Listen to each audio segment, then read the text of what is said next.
Әскери техникалық мектебінің Алматы филиалын бүгін әскери ант қабылдап жатыр. Әскери мамандық алды. Куә болып, ата-аналары, отбасылары құттықтау ретінде келді. Осында келешекте осы әскери мамандық алған біздің әскери резерв есепке тұрады ол кісілер.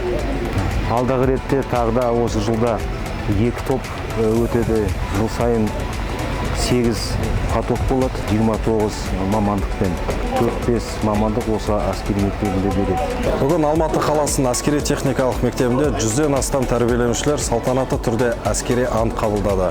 Әрбір тәрбиеленуші біздің болашағымыздың тірегі. Олар әскери дайындықтың қыр-сырын меңгеріп, нағыз тәртіпті, білімді патриот жастар ретінде қалыптасты. Олар тек әскери білім алып қана қоймай, ұжыммен жұмыс істеуді, техникаға жауапкершілікпен қарауды, шешім қабылдауды, батыл болуды үйренді. Бүгінгі әскери ант қабылдау мен үшін үлкен мәртебе.